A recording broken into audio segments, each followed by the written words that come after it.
Hello aspirants, welcome to Epitome IS. This is Mansoor. So in this session we will be discussing about current affairs. రీసెంట్గా మనకి న్యూస్లో ఉన్న important events ఏమేమి ఉన్నాయో అవన్నీ ఇవాళ సెషన్లో మనం కవర్ చేద్దాం. అండ్ ముఖ్యంగా గనక గమనిస్తే if you observe and today we will be seeing the four టాపిక్స్ని పిక్ చేసుకుని ఆ ఫోర్ టాపిక్స్కి సంబంధించిన కరెంట్ అఫైర్స్ అనేది మనం ఇక్కడ కంప్లీట్ చేయడం జరుగుతుంది. So if you observe the first topic, first మనం న్యూలీ యాడెడ్ రామ్సార్ సైట్స్ గురించి మనం మాట్లాడతాం. Newly added Ramsar sites. Second one will be మనం సెకండ్ మాట్లాడే టాపిక్ కుమౌన్ హిమాలయాస్ గురించి డిస్కస్ చేద్దాం. Third topic will be world press freedom index 2024 గురించి కొద్దిగా చూద్దాం. అండ్ దాంతోపాటు ఫోర్త్ టాపిక్ వచ్చేసి గ్లోబల్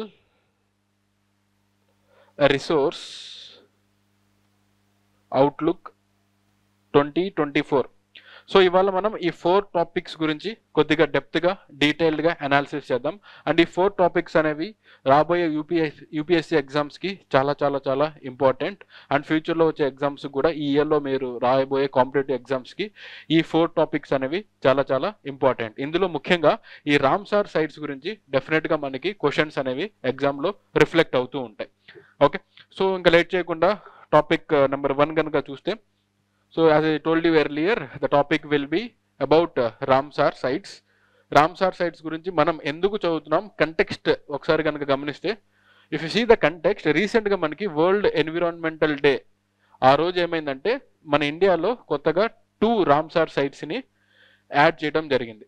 ఆ 2 రామ్సార్ సైట్స్ ఏంటంటే, ఒకటి నాగి బర్డ్ శాంచురీ అండ్ దాంతోపాటు second one is Nakti bird sanctuary. ఈ Nagi bird sanctuary as well as Nakti bird sanctuary, ఇవి రెండు కూడా ఒకే స్టేట్లో మనకి కనిపిస్తాయి.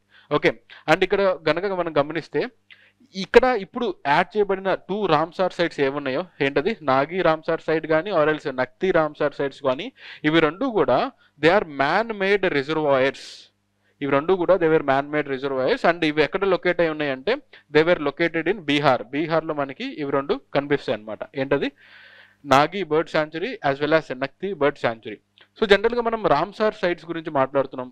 అండ్ జనరల్గా రీసెంట్గా ఈ వరల్డ్ ఎన్విరాన్మెంటల్ డే కంటే ముందు ఎవరైతే కరెంట్ అఫైర్స్ చదువుంటారో వాళ్ళందరికీ ఏం తెలిసి ఉంటుందంటే మనకి ఇండియాలో 80 రామ్సార్ సైట్స్ ఉన్నాయని చెప్పి మనం చదువుకొని ఉంటాం.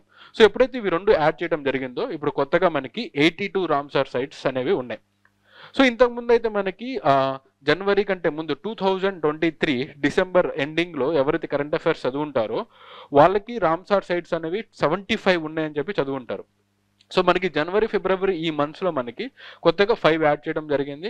75 + 5 మొత్తం ఎన్ని, 80. అండ్ ఇప్పుడు రీసెంట్గా 2 యాడ్ చేయడం జరిగింది. సో దాంతో కలిపి మన దగ్గర ఉన్న రామ్సార్ సైట్స్ యొక్క లిస్ట్ నెంబర్ ఎంత అంటే మనకి టోటల్గా 82 రామ్సార్ సైట్స్ అనేవి ఇండియా వైడ్లో ఉన్నాయి. ఒకవేళ క్వశ్చన్లో కనుక ఫర్ సపోజ్ 2024లో ఎన్ని రామ్సార్ సైట్స్ యాడ్ చేశారు అంటే ఇప్పటి వరకు మనకి 5 రామ్సార్ సైట్స్ అనేవి స్టార్టింగ్లో యాడ్ చేశారు. అండ్ ఇప్పుడు 2 యాడ్ చేశారు. టోటల్గా మనకి 7 రామ్సార్ సైట్స్ అనేవి 2024లో యాడ్ చేయడం జరిగింది. 2024లో ఎన్ని రామ్సార్ సైట్స్ వచ్చాయి, 7 రామ్సార్ సైట్స్ అనేవి యాడ్ చేయడం జరిగింది. సో ఇఫ్ యు సీ ఈ రామ్సార్ సైట్స్ గురించి కనుక మాట్లాడితే మనకి ఇండియా అనేది ఈ రామ్సార్ కన్వెన్షన్ ఏదైతే ఉంటుందో మనకి ఫిబ్రవరి 1 1982లో దీనికి ఇండియా అనేది రాటిఫై చేస్తుంది, ఇండియా అనేది సైన్ చేస్తుంది అనమాట ఈ రామ్సార్ కన్వెన్షన్లో. సో ఎప్పుడైతే ఈ రామ్సార్ కన్వెన్షన్లో సైన్ చేశారో అప్పటి నుంచి ఇండియాలో ఉన్న ప్లేసెస్కి వీళ్ళు రామ్సార్ వెట్లాండ్స్ సైట్స్ని వీళ్ళు డిక్లరేషన్ చేయడం స్టార్ట్ చేశారు. సో ఒకసారి అబ్జర్వ్ చేస్తే ఇక్కడ ఈ డేటాలో మనకి మార్చ్ 2024 కల్లా, అంటే యాక్చువల్గా జనవరి ఫిబ్రవరిలోనే యాడ్ చేసేసాడు, బట్ వీడు ఏం చెప్తున్నా అంటే మార్చ్ 2024 కల్లా 80 వెట్లాండ్స్ అనేవి రామ్సార్ సైట్స్గా ఉన్నాయని చెప్పి వీడు చెప్పడం జరిగింది. బట్ ఇప్పుడు కనుక చూస్తే as of June World Environmental Day ఎప్పుడైతే జరిగిందో అప్పుడు మనకి ఎక్స్ట్రా 2 యాడ్ చేశారు. కాబట్టి at present we are having 82 Ramsar sites in India. And మనకి 23 స్టేట్స్లో ఇవి స్ప్రెడ్ అయి ఉన్నాయి అన్నమాట. సో ఇక్కడ గుర్తుపెట్టుకోవాల్సిన విషయం ఏంటంటే మన ఇండియాలో ఉన్న స్టేట్స్ అన్నిటిలో మనకి రామ్సార్ సైట్స్ కనపడవు. సో మన ఇండియాలో ఉన్న ప్రెసెంట్ స్టేట్స్లో 23 స్టేట్స్ అండ్ యూనియన్ టెరిటరీస్ మాత్రమే ఈ రామ్సార్ సైట్స్ని కలిగి ఉంటాయి. So if you observe India మొత్తం మీద కవర్ ఏరియా కనుక మీరు అబ్జర్వ్ చేస్తే total area covered by Ramsar sites it was almost 1.33 square kilometres. ఎంత? 1.33 స్క్వేర్ కిలోమీటర్స్. దాంతోపాటు తమిళనాడు కనుక అబ్జర్వ్ చేస్తే ఇండియాలో మనకి తమిళనాడులో హైయెస్ట్ రామ్సార్ సైట్స్ అనేవి ఉన్నాయి. ఎన్ని? 16 రామ్సార్ సైట్స్. ఓకే, అండ్ ఈ డేటా అనేది 2024 మనకి మార్చిలో అవైలబుల్గా ఉంది. కానీ ఇప్పుడు కొత్తగా ఏవైతే 2 యాడ్ చేశారో అవి 2 కూడా బీహార్లో యాడ్ చేశారు. ఒకవేళ బీహార్లో యాడ్ చేసినా సరే మనకి ఇప్పుడు ప్రజెంట్ ఇండియాలో ఏ స్టేట్లో రామ్సార్ సైట్స్ ఎక్కువగా కనిపిస్తాయి అంటే తమిళనాడులో మనకి రామ్సార్ సైట్స్ అనేవి మ్యాక్సిమం కనిపిస్తాయి. ఎంత? 16 రామ్సార్ సైట్స్ ఉంటాయి. దాంతోపాటు ఉత్తరప్రదేశ్లో సెకండ్, అంటే ఇండియాలో తమిళనాడు తర్వాత సెకండ్ ప్లేస్లో మనకి యూపీ ఉంటుంది. ఉత్తరప్రదేశ్లో ఎన్ని ఉన్నాయి? 10 రామ్సార్ సైట్స్ అనేవి ఉండడం జరిగింది. అండ్ ఏషియా మొత్తం మీద కనుక గమనిస్తే ఏషియా మొత్తంలో ఇండియాలోనే మనకి ఎక్కువగా ఈ రామ్సార్ సైట్స్ అనేవి కనిపిస్తూ ఉంటాయి. అండ్ ఈ రామ్సార్ సైట్స్ యొక్క కన్జర్వేషన్ కోసం అండ్ ఈ రామ్సార్ సైట్స్ యొక్క ప్రొటెక్షన్ కోసం మినిస్ట్రీ ఆఫ్ ఎన్విరాన్మెంట్ ఏం చేశారంటే కొత్త మిషన్ అనేది స్టార్ట్ చేశారు. ఆ మిషన్ పేరు ఏంటంటే మిషన్ సహభాగిత. ఈ మిషన్ సహభాగిత యొక్క మెయిన్ ఎయిమ్ ఏంటంటే healthy and effectively management of wetlands. అంటే ఇది యాక్చువల్గా ఈ స్కీమ్ అనేది 2022లో తీసుకురావడం జరిగింది. అప్పుడు ఎప్పుడైతే ఈ మిషన్ తీసుకొచ్చారో అప్పుడు మనకి 75 రామ్సార్ సైట్స్ ఉన్నాయి. అండ్ ఆ 75 రామ్సార్ సైట్స్ యొక్క కన్జర్వేషన్ అండ్ ఎఫెక్టివ్ మేనేజ్మెంట్ కోసం వీళ్ళు ఏం చేశారంటే ఈ మిషన్ని స్టార్ట్ చేయడం జరిగింది. అండ్ ఎప్పుడైతే ఇప్పుడు ఎక్స్ట్రాగా ఒక 7 యాడ్ అయినాయో ఇప్పుడు టోటల్ 82 అవుతున్నాయి. కాబట్టి ఈ 82 రామ్సార్ సైట్స్ యొక్క కన్జర్వేషన్ కూడా ఈ మిషన్ కిందకే వస్తుందన్నమాట. అండ్ ఇక్కడ గుర్తుపెట్టుకోవాల్సిన ఇంపార్టెంట్ పాయింట్ ఏంటంటే mission Sahbhagita is related to dash అని చెప్పి అడగొచ్చు. ఆర్ఎల్స్ స్టేట్మెంట్స్లో ఇలా అడగొచ్చు, mission Sahbhagita is related to national parks అని చెప్పి అడిగారు అనుకోండి, ఆ స్టేట్మెంట్ అనేది తప్పు అవుతుంది. ఈ mission Sahbhagita is related to Ramsar sites. And ఈ మిషన్ సహభాగిత అనేది ఏ మినిస్ట్రీ కిందకి వస్తుంది? It comes under ministry of environment, forest and climate change. So ఇది కూడా చాలా చాలా important statement based క్వశ్చన్స్లో.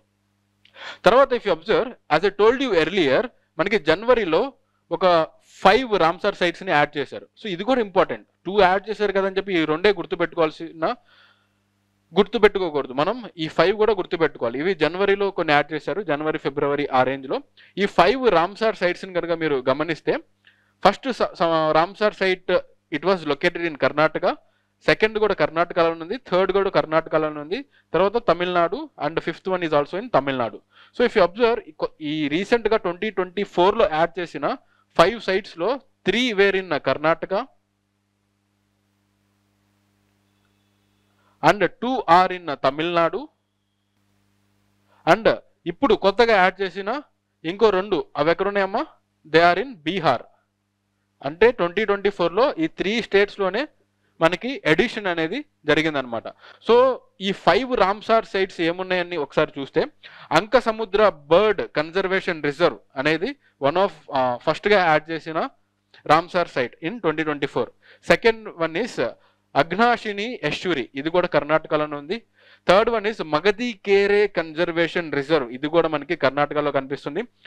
Fourth one Karaiveti bird sanctuary, ఇది కూడా మనకి తమిళనాడులో కనిపిస్తుంది. Longwood Shola reserve forest, ఈ Longwood Shola reserve forest అనేది మనకి తమిళనాడులో కనిపిస్తుంది. ఓకే, సో ఇప్పుడు మనం ఏం చేద్దామంటే దీని యొక్క లొకేషన్ అనేది మ్యాప్లో గుర్తుపెట్టుకుందాం. ఎందుకంటే there are some instances where మనకి రామ్సార్ సైట్స్ని నార్త్ నుంచి సౌత్కి or else south to north or else east to west arrangement అనేవి ఎగ్జామ్స్లో కొన్నిసార్లు అడుగుతూ ఉంటాడు. సో అన్ని రామ్సార్ సైట్స్ గురించి అడుగుతాడంటే అడగడు. ఒకవేళ క్వశ్చన్ కనుక ఫ్రేమ్ చేయాలంటే వాడి దగ్గర ఉన్న పాసిబిలిటీ ఏంటి? నెంబర్ 1, ఎయిదర్ ఈ ఇయర్లో ఏమైనా కొత్త రామ్సార్ సైట్స్ వస్తే ఆ రామ్సార్ సైట్స్ని వాడు లొకేషన్ నార్త్ టు సౌత్ అనేది అడిగే పాసిబిలిటీ ఉంటుంది. ఆర్ఎల్స్ ఆ ఇయర్ కరెంట్ అఫైర్స్లో ఏమన్నా కానీ వెట్లాండ్స్ కనుక ఉంటే మనకి కరెంట్ అఫైర్స్లో అటువంటి వెట్లాండ్స్ ఆర్ రామ్సార్ సైట్స్ని వాడు ఈ లొకేషన్ బేస్గా north to south or east to west అనేది అడగడం జరుగుతూ ఉంటుంది. సో 2024లో కొత్తగా యాడ్ చేసినవి ఏవైతే ఉన్నాయో వాటి యొక్క లొకేషన్ అనేది మనం ఒకసారి మ్యాప్ చేసుకుందాం. సో ఇది ఇక్కడున్న ఈ 5 వెట్లాండ్స్ ఏవైతే ఉన్నాయో, ఈ 5 రామ్సార్ సైట్స్ ఏవైతే ఉన్నాయో ఇవన్నీ కూడా ఎప్పుడు యాడ్ చేశారు? 2024 స్టార్టింగ్లో యాడ్ చేయడం జరిగింది. సో ఇఫ్ యూ సీ మనం తమిళనాడులో ఎన్ని ఉన్నాయని చెప్పాం, కరైవటి బర్డ్ శాంచురీ, తర్వాత లాంగ్వుడ్ షోలా రిజర్వ్ ఇక్కడ ఉంది, అండ్ దాంతోపాటు మనకి అఘనాశిని యశూరి ఇక్కడ ఉంటుంది, తర్వాత అంక సముద్ర బర్డ్ కన్జర్వేషన్ రిజర్వ్ ఇక్కడ ఉంది, తర్వాత మగధికేరే కన్జర్వేషన్ రిజర్వ్ ఇక్కడ ఉంది. సో ఇఫ్ యూ అబ్జర్వ్ మనం నార్త్ నుంచి సౌత్ కనుక చూసుకుంటే, నార్త్ నుంచి సౌత్లో మనకి ఫస్ట్ మగధికేరే కన్జర్వేషన్ రిజర్వ్ ఉంటుంది. దాని తర్వాత సౌత్లో ఇక్కడ ఈస్ట్లో ఉంది కదా సార్ అని చెప్పి మీరు చెప్పొచ్చు, ఎస్ అది ఈస్ట్లో ఉంది, but we are seeing from north to south. North to south extension కనుక చూసుకుంటే మనకి నార్త్ మోస్ట్లో మనకి మగధికేరే రిజర్వ్ కన్జర్వేషన్ రిజర్వ్ ఉంటుంది. దాని కింద మనకి విల్ బి సీయింగ్ అంక సముద్ర బర్డ్ కన్జర్వేషన్, దాంతోపాటు ఇక్కడ మనకి అఘనాశిని యశూరి ఉంటుంది, ఇది నార్త్ నుంచి సౌత్లో చూసుకుంటే ఇది థర్డ్ పొజిషన్లో ఉంటుంది. అండ్ దాంతోపాటు లాంగ్వుడ్ షోలా రిజర్వ్ అనేది మనకి 4th ప్లేస్లో ఉంటుంది. 5th మనకి కరైవెటి బర్డ్ శాంచురీ అనేది 5th ఉంటుంది. So this is from north to south. ఒకవేళ సౌత్ టు నార్త్ అంటే రివర్స్లో మనం గుర్తుపెట్టుకోవాలి. ఇప్పుడు ఒకవేళ for suppose if is asking from east to west, east to west అడిగారు అనుకోండి, ఎల్స్ వెస్ట్ టు ఈస్ట్ అని అడిగారు అనుకోండి, సో అది కూడా మనం గుర్తుపెట్టుకోవాలి. For suppose if is asking west to east location కనుక అడిగితే మనకి వెస్టర్న్ మోస్ట్లో అఘనాశిని యశూరి ఉంటుంది, దాని తర్వాత మనకి మగధికేరే కన్జర్వేషన్ రిజర్వ్ ఉంటుంది, ఆ తర్వాత మనకి అంక సముద్ర బర్డ్ కన్జర్వేషన్ రిజర్వ్ ఉంటుంది, దాని తర్వాత మనకి లాంగ్వుడ్ షోలా రిజర్వ్ ఉంటుంది, దాని తర్వాత మనకి కరైవేటి బర్డ్ శాంచురీ అనేది ఉంటుంది. So this is from west to east. For suppose వాడు ఈస్ట్ టు వెస్ట్ కనుక పొజిషనింగ్ అడిగితే రివర్స్లో మనం గుర్తుపెట్టుకోవాలి. సో మీరు నార్త్ టు సౌత్ ఒకటి గుర్తుపెట్టుకోండి, వెస్ట్ టు ఈస్ట్ అనేది ఒకటి గుర్తుపెట్టుకోవడానికి ట్రై చేయండి. ఓకే, దాని తర్వాత మనం చూడాల్సిన ఇంపార్టెంట్ పాయింట్ ఏంటంటే, అసలు ఇండియా అనేది వరల్డ్ మొత్తం మీద ఎంత నెంబర్ ఆఫ్ రామ్సార్ సైట్స్ కలిగి ఉంటుందంటే, మొత్తం వరల్డ్లో మన ఇండియా అనేది it is having 3rd largest number of Ramsar sites. India మొత్తం మీద మనకి 3rd ప్లేస్లో మనం ఉంటాం అనమాట రామ్సార్ సైట్స్ లిస్టులో. సో టాప్లో మనకి యునైటెడ్ కింగ్డమ్ అనేది ఉంటుంది. యునైటెడ్ కింగ్డమ్లో ఆల్మోస్ట్ 175 రామ్సార్ సైట్స్ అనేవి యూకేలో మనకి కనిపిస్తాయి. దాని తర్వాత మనకి మెక్సికోలో 144 రామ్సార్ సైట్స్ అనేవి కనిపిస్తాయి. అండ్ ఇక్కడ గుర్తుపెట్టుకోవాల్సింది ఏంటంటే, ఈ రామ్సార్ సైట్స్ యొక్క నెంబర్ అనేది డైనమిక్గా year by year or else 6 months ఒకసారి చేంజ్ అవుతూ ఉంటుంది. సో ఇక్కడ ఇంపార్టెంట్గా గుర్తుపెట్టుకోవాల్సిన విషయం ఏంటంటే, ఈ క్లాస్ విని మీరు ఎగ్జామ్కి వెళ్ళేటప్పుడు maybe there is a huge possibility that Ramsar sites అనేవి కొత్తగా యాడ్ అవుతాయి. సో మీరు ఏ ఎగ్జామ్ రాస్తున్నారో ఆ ఎగ్జామ్ కంటే ఒక రోజు ముందు try to search Ramsar sites ఎన్ని ఉన్నాయి, రామ్సార్ సైట్స్ గురించి ఒకసారి గూగుల్లో సెర్చ్ చేసి అప్పుడు మీరు ఎగ్జామ్ రాయడానికి వెళ్ళండి. తర్వాత ఇప్పుడు కొత్తగా ఏవైతే యాడ్ అయినాయో దాని ద్వారా ఇండియాలో మనకి 82 రామ్సార్ సైట్స్ అనేవి యాడ్ చేయడం జరిగింది. అండ్ ఇక్కడ ఇంకో విషయం ఏంటంటే, even China is also having 82 Ramsar sites. So కొత్తగా యాడ్ చేసిన రామ్సార్ సైట్స్ వల్ల వీఆర్ ఈక్వలింగ్ విత్ చైనా. ఇండియాకి చైనాకి ఇప్పుడు ప్రెసెంట్ మనకి 82 రామ్సార్ సైట్స్ అనేవి ఉండటం జరిగిందనమాట. ఓకే, సో 3rd ప్లేస్లో ఇప్పుడు ఎవరెవరు ఉన్నట్టు, 3rd ప్లేస్లో మనకి China as well as India ఉన్నట్టు అనమాట. ఓకే, 1st ప్లేస్లో యూకే, 2nd ప్లేస్లో మెక్సికో, 3rd ప్లేస్లో ఇండియా అండ్ చైనా. తర్వాత అసలు మెయిన్ మ్యాటర్ ఈ నాగి బర్డ్ శాంచురీ గురించి కనుక మాట్లాడితే, this Nagi bird sanctuary it was in Bihar, మనకి బీహార్లో ఉంది. ఈ నాగి బర్డ్ శాంచురీ అనేది మనకి ఎక్కడ ఉంటుందమ్మా, బీహార్లో ఉంటుంది. So if you see this Nagi bird sanctuary, this is a man made wetland. ఇది న్యాచురల్ వెట్లాండ్ కాదు, this is man made wetland. ఇది ఎక్కడ చేశారంటే, ఈ నాగి డ్యామ్ ఏదైతే ఉందో మనకి బీహార్లో నాగి డ్యామ్ అనేది ఉంటుంది on the river Nagi river. ఈ నాగి రివర్ మీద ఉన్న నాగి డ్యామ్లో మనకి ఈ శాంచురీ అనేది ఎస్టాబ్లిష్ చేయడం జరిగింది. అండ్ దీని యొక్క location it is in Jamui district of Bihar. తర్వాత the site was recognised as bird species in 1984. 1984లోనే ఈ శాంచురీ కంటే ముందు it was recognised as bird species. తర్వాత and if you see here మనకి more than 150 species of birds, mammals, fish, aquatic plants and reptiles and amphibians and also wintering habitat for several migratory species. అంటే ఏంటి, మనకి ఇక్కడ more than 150 species అనేవి మనకి ఈ bird శాంచురీలో కనపడడం జరుగుతుంది.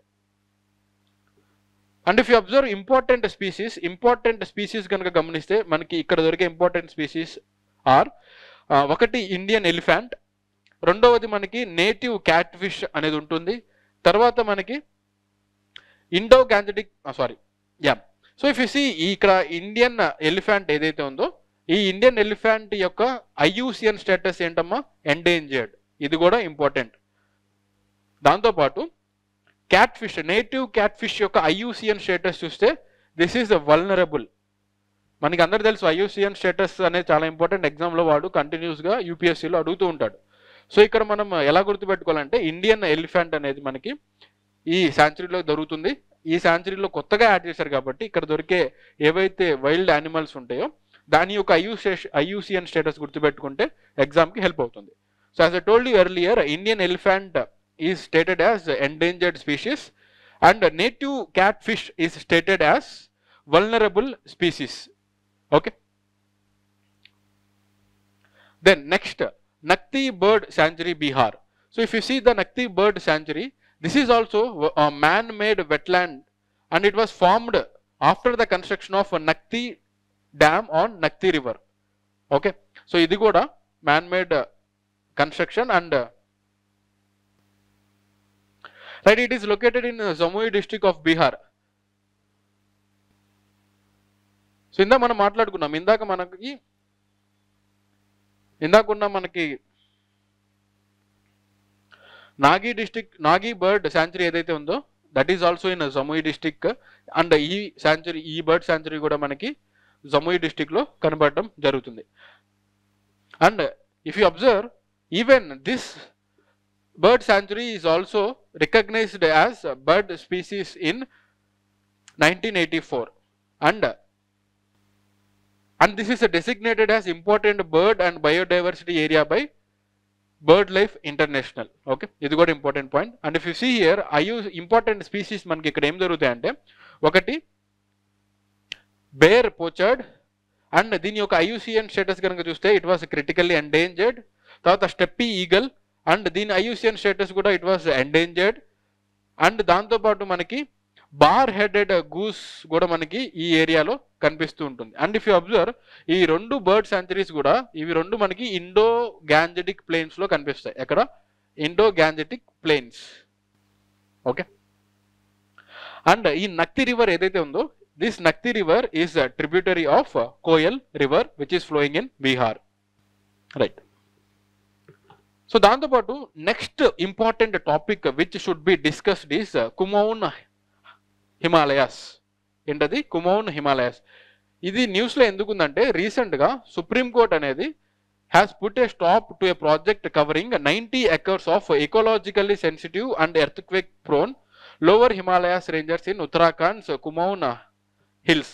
అంటే ఏంటంటే రీసెంట్గా సుప్రీంకోర్టు ఏం చేసిందంటే అక్కడ మన వాళ్ళు ఒక ప్రాజెక్ట్ కట్టాలని చెప్పి డిసైడ్ చేశారు. ఆ ప్రాజెక్ట్కి సుప్రీంకోర్టు అనేది నో సిగ్నల్ అనేది ఇవ్వడం జరిగింది. సో కాబట్టి ఇది కుమౌన్ హిల్స్ గురించి కరెంట్ అఫైర్స్లో ఉండడం జరిగింది. అండ్ ఇప్పుడు మనం ఎలా చదువుకోవాలి ఈ టాపిక్ అంటే, so first we should be knowing that this Kumaon Himalayas is a part of Himalayas. ఇక్కడ మనం హిమాలయాస్ కనుక గమనిస్తే మనకి వెస్ట్ నుంచి ఇక్కడ నార్త్ ఈస్ట్ వరకు ఈ హిమాలయాస్ ఒక ఎక్స్టెన్షన్ అనేది మనకి కనిపిస్తూ ఉంటుంది ఇన్ డిఫరెంట్ రేంజెస్. అండ్ ఇక్కడ మనకి డిఫరెంట్ స్టేట్స్లో we call Himalayas with different names. So if you observe మనకి వెస్టర్న్ మోస్ట్ హిమాలయాస్ ఏవైతే ఉంటాయో we call them as Punjab Himalayas. దాని తర్వాత ఉన్న హిమాలయాస్ని మనం కుమౌన్ హిమాలయాస్ అని చెప్పి పిలుస్తాం. ఆ తర్వాత మనకి నేపాల్ హిమాలయాస్ ఉంటాయి, ఆ తర్వాత మనకి అస్సాం హిమాలయాస్ అని ఉంటాయి. అండ్ ఇంకా డిఫరెంట్ స్టేట్స్లో రీజనల్ టర్మ్స్లో రీజనల్ లాంగ్వేజెస్లో హిమాలయాస్కి డిఫరెంట్ నేమ్స్ ఉంటాయి. బట్ ఇక్కడ గుర్తుపెట్టుకోవాల్సింది ఏంటంటే మేజర్గా ఈ పంజాబ్ హిమాలయాస్, కుమౌన్ హిమాలయాస్, నేపాల్ హిమాలయాస్ అండ్ అస్సాం హిమాలయాస్ ఇది broader extension of this Himalayas. So if you observe here, ఈ కుమౌన్ హిమాలయాస్ మనకి ఎక్కడ కనిపిస్తాయంటే we will be seeing this Kumaon Himalayas in Himachal Pradesh as well as western Nepal and Himachal ప్రదేశ్లో మనకి ఈ కుమౌన్ హిమాలయాస్ అనేవి కనిపిస్తూ ఉంటాయి అన్నమాట. Okay, right. సో ఇక్కడ మనం మ్యాప్ కనుక గమనిస్తే ఇక్కడ మనకి డిఫరెంట్ కైండ్స్ ఆఫ్ రివర్స్ అనేవి కనిపిస్తూ ఉంటాయి.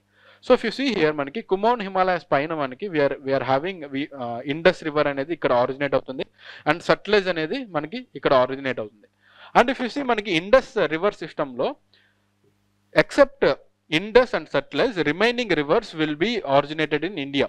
సట్లెజ్ అండ్ ఇండస్ అవి రెండు మాత్రమే ఇండియాలో ఆరిజినేట్ అవ్వవు.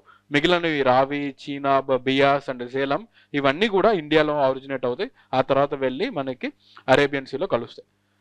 అది సపరేట్ స్టోరీ. అండ్ ఇక్కడ మనకి ఈ కుమోన్ హిమాలయాస్ కింద మనకి గంగా, యమున అండ్ తర్వాత కాళీ రివర్, తర్వాత ఘాగ్రా ఇవన్నీ కనిపిస్తాయి. అండ్ ఇటువైపు మనకి దీనిపైన కుమోన్ హిమాలయాస్ పైన will be having this Brahmaputra river అనేది ఇక్కడ ఆరిజినేట్ అయ్యి ఇటు నుంచి ఫ్లో అవుతూ మళ్ళీ మన ఇండియాలోకి అరుణాచల్ ప్రదేశ్లో ఎంటర్ అవుతుంది. ఓకే, ఇది మన అందరికి తెలిసిందే. తర్వాత ఇంకా ఇంపార్టెంట్ పాయింట్ ఏంటంటే ఈ కుమోన్ హిమాలయాస్ గురించి ఒక చిన్న రీక్యాప్ అనేది మనం చేసుకోవాలి.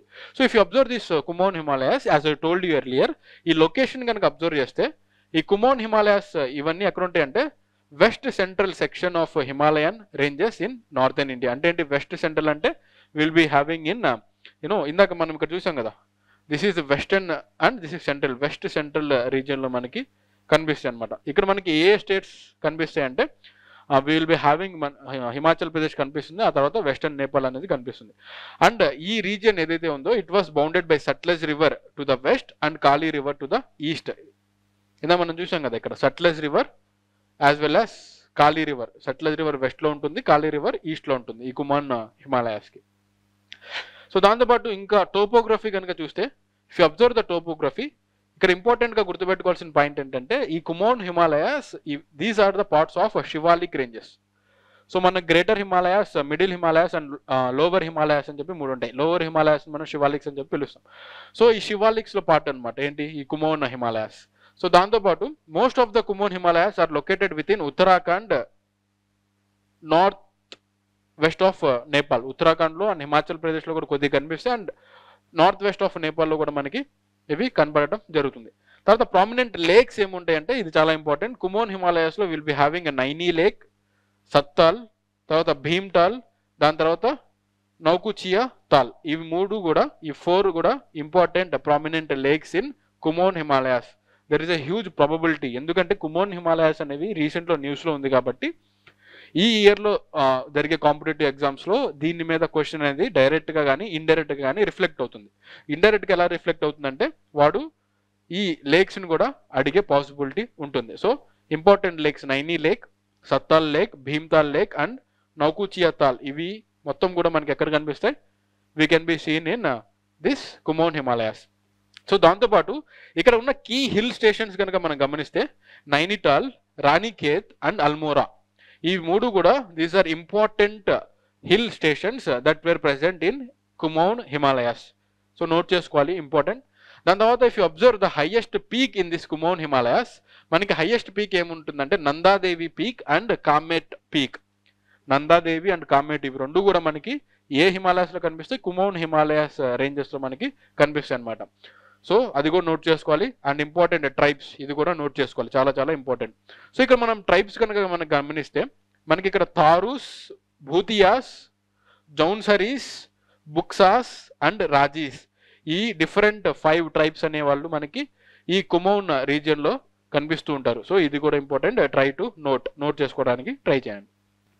So the next topic will be, the third topic will be world press freedom index 2024. So ఈ వరల్డ్ ప్రెస్ ఫ్రీడమ్ ఇండెక్స్ 2024 కనుక చూస్తే మనకి ఇండియా యొక్క position was 159th place. 159th ప్లేస్లో ఉంది అవుట్ ఆఫ్ 180 కంట్రీస్. 180 కంట్రీస్లో 159th పొజిషన్లో మనకి ఈ వరల్డ్ ప్రెస్ ఫ్రీడమ్ ఇండెక్స్లో ఇండియా యొక్క పొజిషనింగ్ ఉందన్నమాట. సో ఇక్కడ గుర్తుంచుకోవాల్సిన విషయం ఏంటంటే ఇంపార్టెంట్ పాయింట్, ఈ వరల్డ్ ప్రెస్ ఫ్రీడమ్ ఇండెక్స్ని ఎవరు రిలీజ్ చేస్తారు? ఇక్కడ మనకి ఇది ఎవరు రిలీజ్ చేస్తారంటే రిపోర్టర్స్ వితౌట్ బార్డర్స్. ఎవరు? Reporters without borders. They will be releasing this world press freedom index. వీళ్ళనే మనం RSF అని చెప్పి కూడా పిలుస్తాం, షార్ట్ ఫామ్లో RSF. Okay, if you observe here ఈ ఆస్పెక్ట్స్ కనుక చూసుకుంటే ఇక్కడ ఈ వరల్డ్ ప్రెస్ ఫ్రీడమ్ ఇండెక్స్లో ఇక్కడ యాక్చువల్లీ 2023 కాదు 2024. Okay, if you observe here ఈ world press freedom index WPFI was released by RSF. RSF అంటే రిపోర్టర్స్ వితౌట్ బార్డర్స్ అని చెప్పి అర్థం. ఓకే, సో ఈ రిపోర్ట్ అనేది మనకి ఎప్పుడెప్పుడు వస్తుందంటే ఇట్ వాస్ యాన్యువల్ ర్యాంకింగ్ అంటే ప్రతి ఇయర్ కూడా మనకి ర్యాంక్ వస్తుంది. ప్రతి ఇయర్ కూడా వీళ్ళు ర్యాంకింగ్స్ని ఇస్తూ ఉంటారనమాట. ఓకే, అండ్ దీని యొక్క పర్పస్ ఏంటంటే in order to compare the level of freedom enjoyed by journalists and media in 180 countries and territories. So దీని యొక్క పర్పస్ ఏంటి, ఇక్కడ వీళ్ళు తీసుకుంటున్న 180 కంట్రీస్లో మీడియాకి అండ్ జర్నలిస్ట్కి ఎంత ఫ్రీడమ్ ఉందో వీళ్ళు చేస్తారనమాట. RSF evaluates countries based on various indicators related to press freedom. And ఇక్కడ తీసుకున్న వీళ్ళు ఇండికేటర్స్ ఏంటంటే ఒకటి మీడియా ఇండిపెండెన్స్ గురించి వీళ్ళు తీసుకుంటారు, తర్వాత లీగల్ ఫ్రేమ్వర్క్ ఎలా ఉందో చూస్తారు, దాంతోపాటు సేఫ్టీ ఆఫ్ జర్నలిస్ట్. ఈ 3 పారామీటర్స్ మీద వీళ్ళు ర్యాంకింగ్ అనేది ఇవ్వడం జరుగుతుంది. అండ్ ఇక్కడ వీళ్ళు ఇచ్చే ర్యాంక్ కూడా ఒక 5 ఇండికేటర్స్లో వీళ్ళు ర్యాంకింగ్ ఇస్తూ ఉంటారు. ఆ 5 ఇండికేటర్స్ ఏంటంటే 5 ఇండికేటర్స్ని బేస్ చేసుకొని వీళ్ళు ర్యాంకింగ్స్ ఇస్తారు. అదేంటి, ఒకటి పొలిటికల్, ఇంకోటి లెజిస్లేటివ్, తర్వాత economic, socio cultural and safety of journalist. ఈ 5 ఇండికేటర్స్ని బేస్ చేసుకొని ఇక్కడ చెప్పిన 3 మెథడాలజీని యూజ్ చేసుకొని వీళ్ళు ర్యాంకింగ్ అనేది ఇవ్వడం జరుగుతుంది. సో 2024లో గుర్తుపెట్టుకోవాలమ్మా, 2024లో ప్రెస్ ఫ్రీడమ్ ఇండెక్స్ రిపోర్ట్ ఎంత, ర్యాంక్ ఎంత, 159. అదే 2023లో కనుక చూస్తే 2023లో ఇట్ వాజ్ 161. జాగ్రత్తగా గమనించాలి, last year it was 161, this year it was 159. దాని తర్వాత next important report is global report on food crisis 2024. ఇది కూడా one of the important report. ఏంటి, global report on food crisis. So if you observe this global report on food crisis, ఈ report ఏం చెప్తుందంటే nearly 282 million people ఎవరైతే ఉన్నారో they faced high level of acute food insecurity in 59 countries in 2023. 2023లో వాళ్ళు survey చేసిన 59 కంట్రీస్లో ఇక్కడ nearly 282 million peoples ఎవరైతే ఉన్నారో they faced high level of acute food insecurity అని చెప్పి ఈ రిపోర్ట్ అనేది ఇవ్వడం జరిగింది. So if you observe this report, ఈ రిపోర్ట్ని ఎవరు పబ్లిష్ చేస్తారంటే this report is published by food security information network. ఏంటది, FSIN, food security information network. And this is also an annual report. ఇది కూడా మనకి యాన్యువల్ రిపోర్ట్, ప్రతి సంవత్సరం కూడా మనకి రిపోర్ట్ అనేది రావడం జరుగుతుంది. అండ్ ఇక్కడ గుర్తుపెట్టుకోవాలండి, ఈ FSIN అనేది ఇది పబ్లిష్ మాత్రమే చేస్తుంది.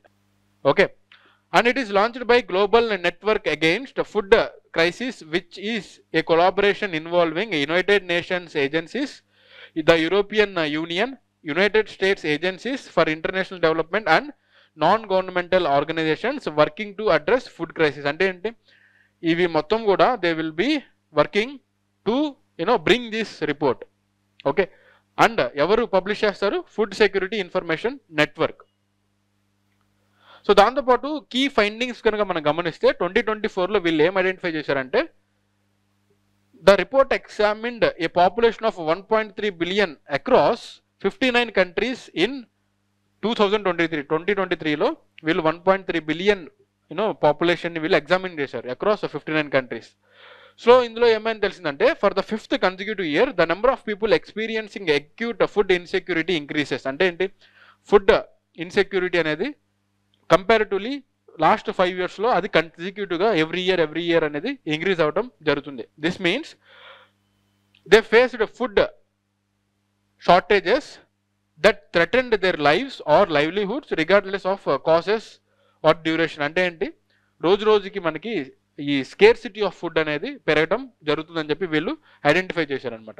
Nearly 282 million people in 59 countries suffered from high level of acute food insecurity in 2023. ఇది మనం డిస్కస్ చేస్తుంది. సో దాంతోపాటు conflicts, extreme weather, events and economic shocks were identified as main drivers worsening food crisis world wide.